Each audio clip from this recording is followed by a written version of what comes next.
Hello viewers, কেমন আছেন আপনারা সবাই? আশা করি সবাই ভালো আছেন, আমিও ভালো আছি। আজকে আমি নতুন একটা ভিডিও নিয়ে আসছি। সো আমি এখন রান্না করব পাস্তা। কি কি দিতে হবে সেটা আমি দেখিয়ে দিব একটা একটা করে, ঠিক আছে? আমি পানিটা গরম করে নিয়েছি।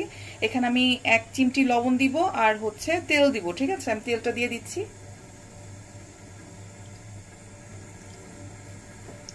এখানে পাস্তা সিদ্ধ দিব, এর জন্য আমি তেল দিয়ে দিলাম। আর অল্প একটু লবণ, 1/2 টিস্পুন লবণ, ঠিক আছে? এটা এখন পানিটা বলক ওঠা পর্যন্ত আমি ওয়েট করব, তখন আমি পাস্তাটা দিয়ে দিব।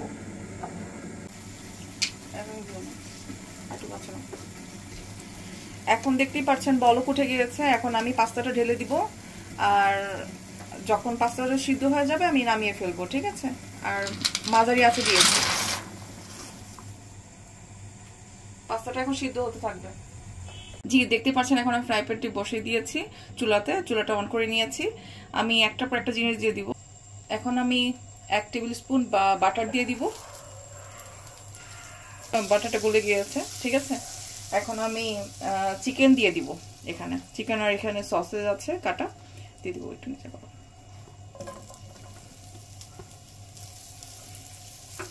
একটু ভেজে নিব।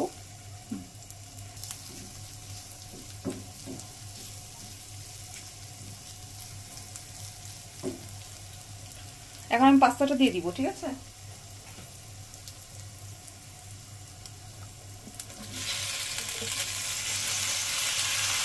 যতক্ষণ না হয় ততক্ষণ আমি এটা নাড়তে থাকবো। তো আমি একটা পর একটা জিনিস দিয়ে দিচ্ছি। এখানে আছে বেসিল লিভ 1 টেবিল স্পুন,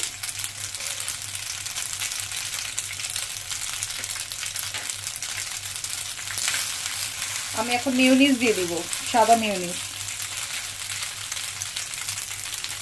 মিউনিস দিয়ে দিয়েছি, ভালো করে মিশিয়ে নিব এখন পাস্তাটা। একটু টমেটো সস দিয়ে দিয়েছি 1 টেবিল স্পুন। পাপরিকা অল্প কিছু দিব, বেশি দিব না। আর মজরেলা চিজ দিয়ে দিচ্ছি একসাথে 2টা, ঠিক আছে? একটু পাপরিকা আর একটু মজরেলা চিজ দিয়ে দিচ্ছি।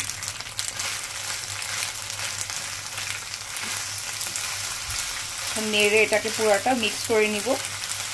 আমি এখানে একটু বিট লবণ ইউজ করব সল্টের বদলে।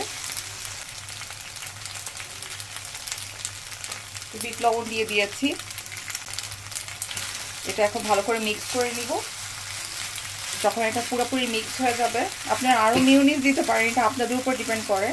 আমি যতটুকু দরকার আমি দিয়ে দিয়েছি, যতটুকু এখানে লাগবে। এটা কুক হতে থাকুক, এটা ফাইনাল প্রসেসিংটা পরে দেখাচ্ছি। তো আমাদের পাস্তাটা এখন কমপ্লিট হয়ে গেছে, আমি এখন সার্ভ করে নিব। সো আমার পাস্তাটা কমপ্লিট হয়ে গেছে, এটা আমি এখন রেডি টু সার্ভ। আর আপনাদের যদি ভালো লেগে থাকে প্লিজ লাইক আর সাবস্ক্রাইব করে দিবেন। আজকের ভিডিওটা দেখার জন্য থ্যাংক ইউ সো মাচ।